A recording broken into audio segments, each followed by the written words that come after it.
तो पिछले एपिसोड में हमने देखा था कि कैसे ली हान ने ली हाओ के साथ फाइट करके उसके फादर को भी जान से मार दिया था और उसके बाद ली हान जिया की हेल्प से ली हाओ की बॉडी पर मौजूद कर्स को डिस्ट्रॉय कर देता है। उस कर्स को तोड़ने की वजह से हेवन में काफी बड़ी एनर्जी रिलीज होती है, जिससे तीनों इमॉर्टल्स को कर्स ब्रेक होने का पता लग जाता है और वो तीनों के तीनों क्लाउड सिटी पहुंच जाते हैं, जहां ली हान बेसब्री से उनका वेट कर रहा था। इस एपिसोड के स्टार्टिंग में दिखाया जाता है कि उन तीनों इमॉर्टल्स के साथ साथ वहाँ दो और इमॉर्टल्स आ गए थे, जिन सभी को वहाँ देखने के बाद ली हान कह रहा था कि चलो ये सारे के सारे एक साथ आ गए। वो सारे इमॉर्टल्स तेजी से क्लाउड सिटी के सिटी लॉर्ड के मेंशन में अंदर जा रहे थे। जिया उन सभी की स्पिरिचुअल एनर्जी को सेंस करते हुए कह रही थी कि इनमें से एक फादा अनरियान पर है और बाकी सारे हायर लेवल के कल्टिवेटर्स हैं। उसे काफी अजीब सा नॉइज सुनाई देता है, जिसे सुनकर वो बहुत कंफ्यूज थी। ली हान के पूछने पर कि क्या हुआ, इस तरीके से बेचैन क्यों हो गई, वो कहती है कि कुछ नहीं, बस एक छोटे से कीड़े ने कान में दर्द कर दिया। जिया तो कह रही थी कि ये सारे के सारे इमॉर्टल्स कितने ज्यादा बेशर्म है, एक तो ट्रिक्स खेली, ऊपर से अपनी चोरी पकड़े जाने पर यहाँ पर अपने सबूत मिटाने आ गए।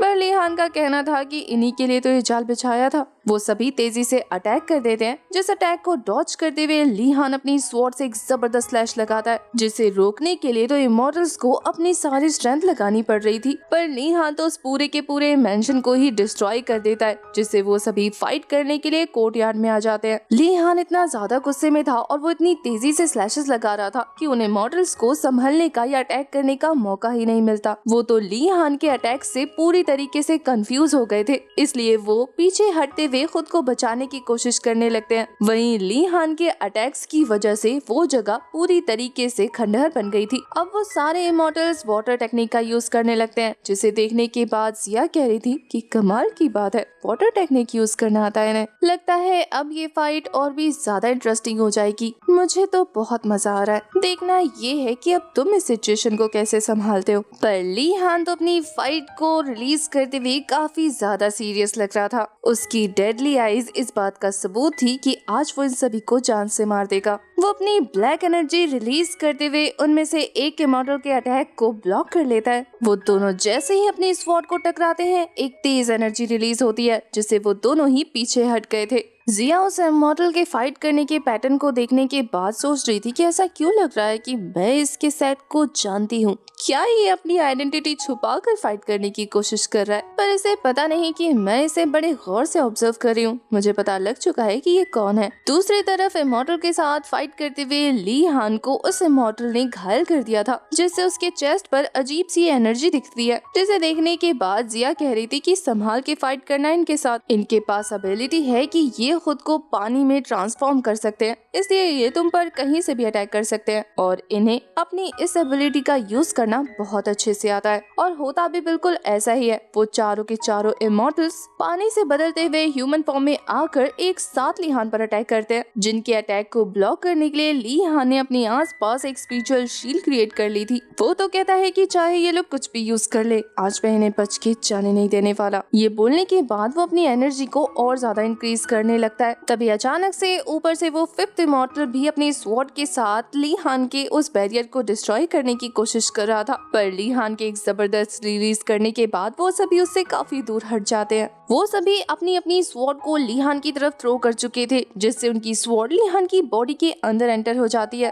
पर ये तो बस ली हान का प्लान था। वो उन सभी को खुद से दूर करते हुए अपने लेजर स्लैशेस का यूज करता है। ये मल्टीपल स्लैशेस उन सभी इमॉर्टल्स को ट्रैप कर चुके थे और फिर एक ही साथ उन सभी के टुकड़े टुकड़े कर देते हैं। कट्स लगने के बाद वो सभी वाटर की तरफ फ्लो हो गए थे। जिया को ये अटैक देखकर बहुत ज्यादा खुशी महसूस होती है। वो तो ताली बजाते हुए कह रही थी कि कमाल कर दिया, तुम्हारा ये स्टाइल तो पहले से ज्यादा स्ट्रॉन्ग हो गया है। जिया तो ली हान के पास आते हुए कह रही थी कि मुझे तुम्हारी ये किंग ऑफ हेल वाली पर्सनालिटी बहुत ज्यादा पसंद है, पर अफसोस तुम्हारे इन सारे अटैक्स का कोई फायदा नहीं होने वाला, ये यूजलेस है, क्योंकि इन इमॉर्टल्स को हराने के लिए तुम्हारे ये लेजर अटैक काम नहीं करेंगे। जब तक बारिश होती रहेगी तुम इसे 1000 टुकड़ों में क्यों ना काट दो, ये खुद को रिबिल्ड कर लेंगे, क्योंकि इनकी स्ट्रेंथ वाटर है। जिया का कहना बिल्कुल सही था, क्योंकि उसकी बातों के बीच में ही वो सभी फिर से रिबॉर्न हो जाते हैं। वहीं जिया वापस अपनी सीट पर जाते हुए कह रही थी कि कुछ सोचो, नहीं तो जब तक बारिश होगी ये तुम्हारा नामो निशान मिटा देंगे। दूसरी तरफ वो सारे इमॉर्टल्स अपने स्पिरिचुअल स्वॉर्ड को थ्रो कर देते हैं ली हान की तरफ। वो तो वाटर स्पिरिचुअल चेन बनाकर ली हान के हाथ को भी बांध देते हैं ताकि वो अपनी जगह से मूव ना कर पाए। ली हान का कहना था कि अगर मैं अपनी किंग ऑफ हेल वाली स्वॉर्ड से इन्हें नहीं मार सकता तो क्या हुआ, स्वॉर्ड को ही चेंज कर देता हूँ और फिर मैं वो स्वॉर्ड यूज करता हूँ जिसकी वजह से मैं सेक मास्टर बना। इसके बाद वो अपनी फायर स्वॉर्ड का अटैक करते हुए उन सभी को खुद से दूर कर देता है। ये फायर अटैक इतना ज्यादा जबरदस्त था कि उन सभी की स्पिरिचुअल स्वॉर्ड डिस्ट्रॉय हो जाती है। वहीं लेहान उनके बाकी अटैक्स को ब्लॉक करने के लिए अपनी फायर शील्ड का यूज करता है। वो सभी पीछे हटने का नाम नहीं ले रहे थे, तो ये देखने के बाद वो अपनी सारी स्ट्रेंथ यूज करने के बाद एक जबरदस्त फायर स्लैश लगाता है। ये स्लैश इतना ज्यादा पावरफुल था कि इससे हिट होने के बाद वो सारे इमॉर्टल्स दूर जाकर गिरते हैं। उनकी बॉडी में भी फायर लगने लगी थी। वो सभी लेहान के अटैक से हिट होने के बाद सिर्फ एक ही बात सोच रहे थे कि आखिर ये बंदा हमसे फाइट करते हुए अचानक इतना स्ट्रॉन्ग कैसे हो गया। लेहान उन सभी को संभलने का मौका नहीं देता। वो तेजी से उनकी तरफ आगे बढ़ते हुए उनकी स्वॉर्ड को अपने पांव से रोक लेता है, जिसे वो इमॉर्टल अपने हाथ से उठाने ही वाला था, पर वो लेहान को अपने सामने देखकर काफी शॉक रह जाता है। वहीं जिया उस इमॉर्टल को देखने के बाद लेहान से कह रही थी कि ये सभी देखने में तो उन्हीं व्हाइट गोस्ट की तरह ही है, लेकिन इनकी पावर पहले वाले व्हाइट गोस्ट से बहुत ज्यादा दूर है। मतलब ये उन लोगों से बहुत कमजोर है। जिया तो लेहान के कंधे पे थपथपाते हुए कह रही थी कि ये तो इम्पॉसिबल है कि अगर तुम अकेले उन सातों से फाइट करते तो वो उनको हराना तुम्हारे लिए मुश्किल हो जाता, और वो तुम्हारे इतने कमजोर अटैक से तो हार नहीं मानते। मुझे तो लगता है कि ये सारे के सारे डुप्लीकेट्स हैं। लेहान का कहना था कि मुझे फर्क नहीं पड़ता, मुझे तो बस ये जानना है कि आखिर ये लोग हैं कौन। वो अपनी स्वॉर्ड को उस इमॉर्टल के गले पे रखते हुए कह रहा था कि एक बार इनका पता लग जाए तो असली वाले भी आसानी से मिल जाएंगे। वो इमॉर्टल तो काफी बुरी तरीके से डर जाता है। तभी आसमान से लीहान पर एक जबरदस्त अटैक होता है। लीहान तो उस अटैक को डॉज करने में बिजी हो जाता है और उतनी ही देर में ये इमॉर्टल्स 5 से 7 हो जाते हैं। लीहान उन सातों को देखने के बाद कह रहा था कि मैंने तो 2 को निपटा दिया था, अब ये तो पॉसिबल ही नहीं कि वो 2 मुर्दा लोग आकर इनकी टीम को ज्वाइन करे। इसका मतलब यही है कि ये पहले वाले नहीं हैं। वो सभी इमॉर्टल्स ऐसे प्रिटेंड करे थे जैसे कि लेहान बेवकूफ हो। वो कहते हैं कि हम ही लोग थे ना जिसने पहले इस पर अटैक किया था, फिर ये बेवकूफ लड़का किसके बारे में बात कर रहा है। लेहान तो अपनी स्वॉर्ड उन पर तानते हुए कह रहा था कि क्या सबूत है तुम्हारे पास कि तुम वही रॉबर्ट्स हो जिन्होंने पहले मुझ पर अटैक किया था। मैं कैसे यकीन करूं तुम्हारी बात पर कि तुम नकली नहीं हो असली हो।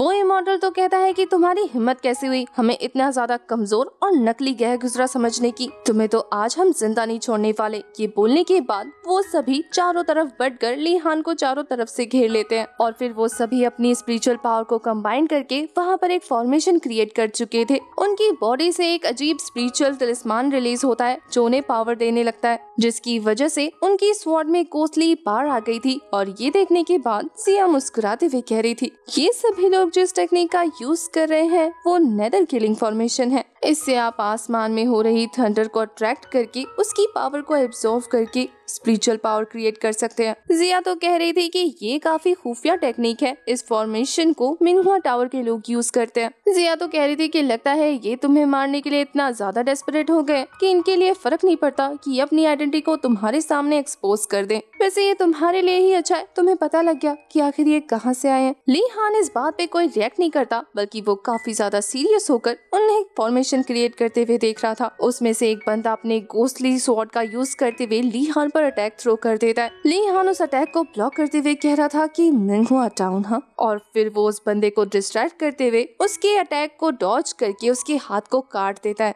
उस बंदे का हाथ उसके बाजू से अलग हो गया था, लेकिन उसने फिर से अपनी पावर की हेल्प से उसे रीग्रो कर लिया था। लेहान अभी काफी ज्यादा सीरियस नजर आता है। उसके पीछे से एक स्नेक अटैक होने वाला था और फिर वो उस बंदे के स्वॉर्ड को ब्लॉक करने लगता है, जिससे वो बंदा काफी गुस्से में नजर आ रहा था। वो लेहान की तरफ अपनी स्वॉर्ड को पुश करते हुए कहता है कि तुझ जैसी मछली को तो जो नेट फाड़ कर काफी पहले निकल गई थी उसे तभी मार देना चाहिए था। उस बंदे को इतना ज्यादा डेस्परेट होता देखकर लेहान जोर जोर से हंसने लगता है और फिर वो ली हाओ को बुलाता है। उसके एक इशारे पर ली हाओ फिर से घुर्राते हुए उस फॉर्मेशन में एंटर हो चुका था। ली हाओ को देखने के बाद ये बंदा पैनिक करने लगता है, ये कहते हुए कि आखिर ये जी कैसे सकता है, इसका तो कर्ज ब्रेक हो गया था ना, इसे तो तभी मर जाना चाहिए था। ली हान उसे डिस्ट्रैक्ट होता देखकर अपने स्वॉर्ड को नीचे रख के एक जबरदस्त किक मारता है, जिससे उस इमॉर्टल को संभलने का मौका नहीं मिलता और दूसरा वाला इमॉर्टल ली हाओ को मारने के लिए बढ़ने लगता है। पर ली हान ली हाओ को मरने नहीं देना चाहता था, इसलिए वो उस इमॉर्टल को ली हाओ से दूर करते हुए खुद उसके साथ फाइट करने लगता है। ली हान तो काफी आइकॉनिक स्टाइल में उस इमॉर्टल को ब्लॉक कर रहा था। वहीं अब तक ली हाओ भी अपनी पावर रिलीज करते हुए उस इमॉर्टल को उस फॉर्मेशन को ब्रेक करने के लिए मजबूर कर रहा था। ली हाओ को इस तरीके से बिहेव करता देखकर ये इमॉर्टल कहता है कि मैं मान नहीं सकता कि तुम जिंदा हो, तुम मर चुके हो, और अगर तुम नहीं मरे तो मैं तुम्हें अपने हाथों से मार दूंगा। ली हाओ की बातों को इग्नोर करते हुए अपनी गोस्टली हैंड से उसके उस बैरियर को डिस्ट्रॉय करते हुए उसकी गर्दन पकड़ लेता है और वहीं वो इमॉर्टल भी मौका पाकर अपनी स्वॉर्ड को ली हाओ की बॉडी के अंदर घुसा चुका था। वो इमॉर्टल ली हाओ को मारने के बाद कहता है कि तुम्हें मारना हमारे लिए काफी ज्यादा आसान था, लेकिन तुम्हें जिंदा रखकर हमने सबसे बड़ी भूल की। पर ली हाओ दोबारा से जिंदा होकर उसकी आंखों में देखते हुए कह रहा था कि पर मैं मरा नहीं हूँ अभी। हमें पता लग जाता है कि ली हाओ की बॉडी में और कोई नहीं बल्कि जिया एंटर हो चुकी है, जिसको वापस से जिंदा होता देखकर ये बंदा तेजी से अपनी स्वॉर्ड को उसकी बॉडी में घुसाए जा रहा था ताकि वो उसे जान से मार सके। वो तो परेशान होते हुए कह रहा था कि जल्दी मरो, मरते क्यों नहीं। वहीं ली हाओ तो तेजी से उसकी तरफ आगे बढ़ते हुए कह रहा था कि तुम्हें पता है जो गोस्ट मरकर वापस आ जाते हैं वो मारने वाले को अपने साथ हेल में लेकर जाते हैं। तुमने कभी हेल के बारे में सुना है? मैं तुम्हें दिखाने ले चलता हूँ, चलो साथ में चलते हैं। ये बोलने के बाद ली हाओ उसकी गर्दन दबोचते हुए उसे जान से मारने की कोशिश कर रहा था। ये देखकर वो बंदा चिल्लाते हुए कहता है कि अंकल प्लीज मुझे बचाइए। जिसके साथ ली हान फाइट कर रहा था ये बंदा उसका अंकल था। वो जोर जोर से कहता है कि अंकल प्लीज मुझे बचाओ, आप यहाँ आते क्यों नहीं। वहीं ली हान तो उसकी बॉडी में स्वॉर्ड घुसाते हुए कह रहा था कि तुम उसके अंकल हो, कोई बात नहीं, बाकी अधूरी इन्फॉर्मेशन मैं खुद कलेक्ट कर लूंगा। इस इमॉर्टल को पता था कि अब सारे के सारे इमॉर्टल्स मारे जाएंगे, इसलिए वो खुद ही उस फॉर्मेशन को डिस्ट्रॉय करते हुए अपने सारे साथियों को मारने लगता है। ली हान को पता था कि ये सभी खुद को सेल्फ डिस्ट्रॉय करने वाले हैं, लेकिन इससे पहले कि वो खुद को डिस्ट्रॉय करे ली हान खुद ही उन्हें जान से मार देता है। मास्क लगा होने के बावजूद भी उनके चेहरों पर अजीब सा पैटर्न ड्रॉ होने लगता है, जिसे देखकर जिया कह रही थी कि तुम लोग ट्रिक्स कर रहे हो। हाँ, ली हान ने सभी को जान से मार दिया था। ये देखने के बाद जिया कहती है कि तुमने इन सभी को एक साथ मार दिया, तो फिर तुम पूछताछ किससे करोगे। ली हान का कहना था कि पूछताछ करने की क्या जरूरत है, जितनी इन्फॉर्मेशन मिली है उसके हिसाब से इनका चेहरा ही काफी है। इसके बाद तो उनमें से वो एक बंदे का मास्क हटा के देखता है जिसका चेहरा पूरी तरीके से डिस्ट्रॉय हो गया था।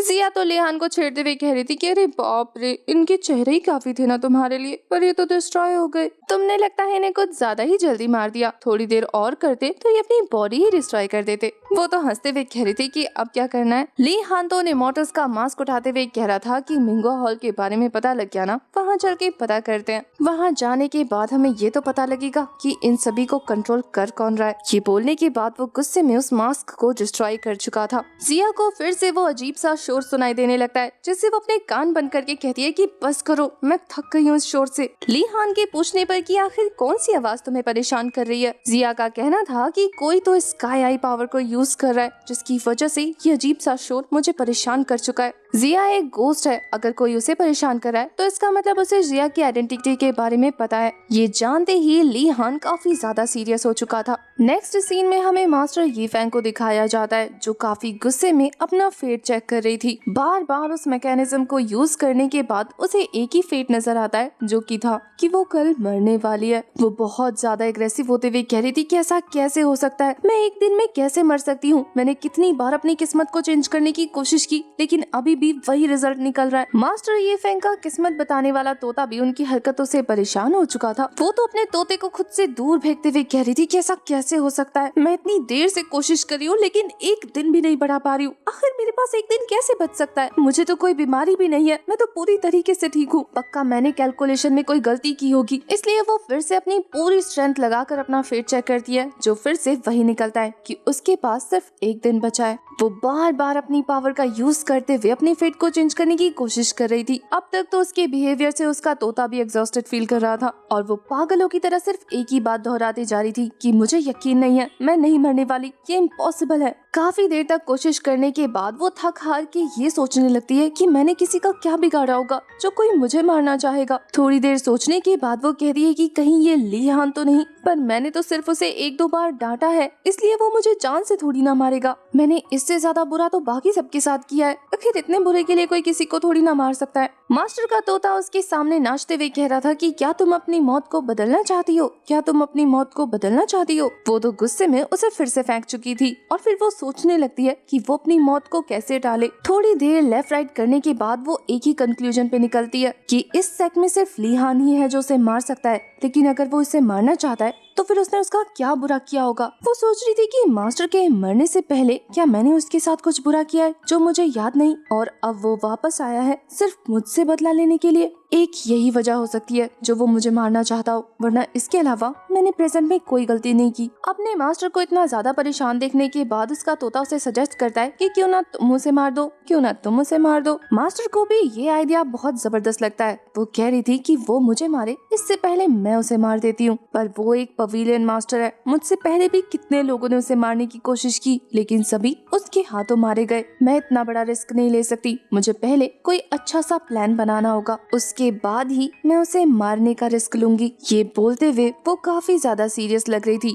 और फिर वो एक शातिर प्लान बनाते हुए पहुंच जाती है करंट पवेलियन मास्टर के पास। वहां पहुंचने के बाद वो शांग को अलग ही स्टोरी सुनाती है। वो कहती है कि मैंने लास्ट नाइट को प्रेडिक्ट किया था कि ली हान वापस आकर हमारे सेट को डिस्ट्रॉय कर देगा। उसके इरादे हमारे सेट को लेकर अच्छे नहीं है। ये सुनने के बाद सांग कहता है कि आखिर वो कब वापस आने वाला है और वो एग्जैक्ट हमारे पवेलियन के साथ करना क्या चाहता है। मास्टर फैंग कहती है कि वो वापस आकर यहाँ के एक एक एल्डर को मारने वाला है, यहाँ तक कि सारे डिसेबल्स को भी जान से मारकर इस सेट का डिजास्टर क्रिएट करेगा। उसका इरादा हमारे सेट का पवेलियन मास्टर या मास्टर बनकर इसे ग्रो करने का नहीं, बल्कि हमारे सेट को पूरी तरीके से डिस्ट्रॉय करने का है। आप तो जानते हैं मास्टर, मैं कितने सालों से आपके लिए प्रेडिक्ट करती आ रही हूँ और मैंने कभी भी गलत फ्यूचर नहीं बताया। मेरा आर्टिफैक्ट धर्मा प्लेट वो कभी गलती नहीं कर सकता। अगर आप चाहते हैं कि ये पवेलियन सुरक्षित रहे तो आप इमीडिएटली उस बंदे को जान से मार दीजिए, वरना आप जानते हैं कि वो कितना पावरफुल है और कुछ भी कर सकता है। मैं इस सेट का भला चाहती हूँ मास्टर, इसलिए मैं भूल कर भी ऐसी गलती नहीं करूंगी। इससे पहले कि वो हमारे सेट को डिस्ट्रॉय करे आप उसे जान से मरवा दीजिए,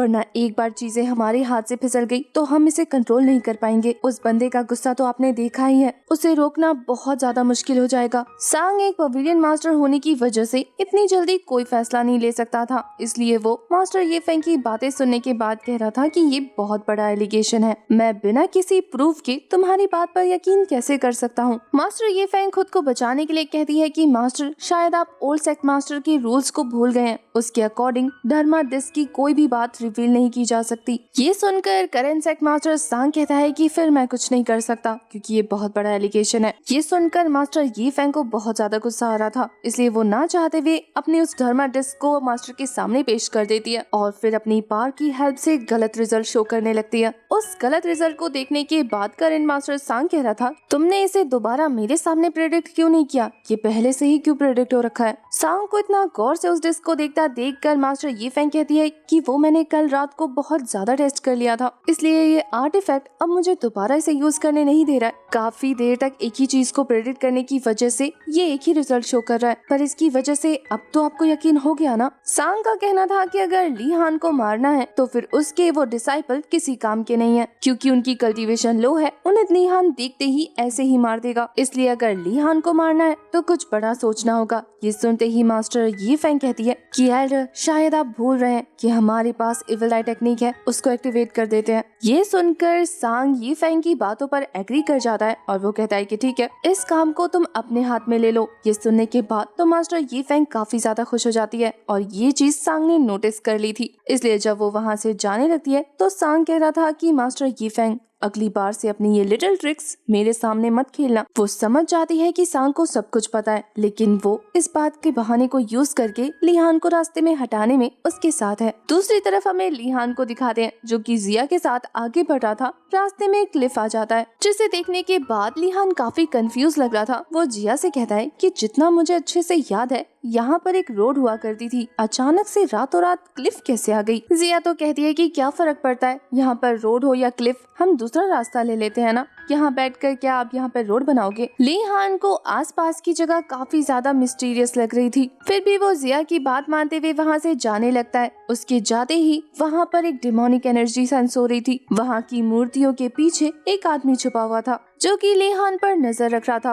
और ये वही बंदा है जिसने रोड काट कर एक वैली क्रिएट कर दिया। ली हान पेड़ों को क्रॉस करते हुए जिया के साथ दूसरा रास्ता अपना लेता है, जहाँ से बर्ड क्रॉस करते हुए उसके पाँव पर अपनी शिट गिरा देती है। जिया तो उन बर्ड्स को देखकर कह रही थी कि लगता है ये तुम्हारे ही आने का इंतजार कर रहे थे, अपना गुड लक उन्होंने तुम्हें दे दिया, एंजॉय करो। ली हान तो जिया को छेड़ते हुए कह रहा था कि क्यों ना मैं ये गुड लक तुम्हें पास ऑन कर दूं, तुम्हें ज्यादा जरूरत है। जिया उससे भागने लगती है और अचानक से वहाँ पर जमीन शेक करने लगा था, वो भी इस वजह से क्योंकि वहाँ से काफी भारी मात्रा में जानवर गुजर रहे थे। उनके वहाँ से गुजरने की वजह से आसमान से बड़े बड़े पत्थर गिरने लगते हैं, जिनसे बचने के लिए जिया तो पीछे हट जाती है और ली हान अपनी स्वॉर्ड निकालकर काफी बड़े बड़े स्लैशेस लगाकर उन पत्थरों को रोक लेता है। थोड़ी देर तक अटैक थ्रो करने के बाद उसने काफी सारे पत्थरों को ब्लॉक कर लिया था, और ये देखने के बाद वो जिया से कहता है कि देखा मैंने इसे हैंडल कर लिया। तभी अचानक से जमीन शेक करती है और वो नीचे गिरने लगता है क्योंकि वहाँ पर एक क्लिफ क्रिएट हो गई थी। ली हान उस गड्ढे में बचने के लिए अपनी स्वॉर्ड का यूज करने लगता है, जिससे वो वहीं पर हैंग हो गया था।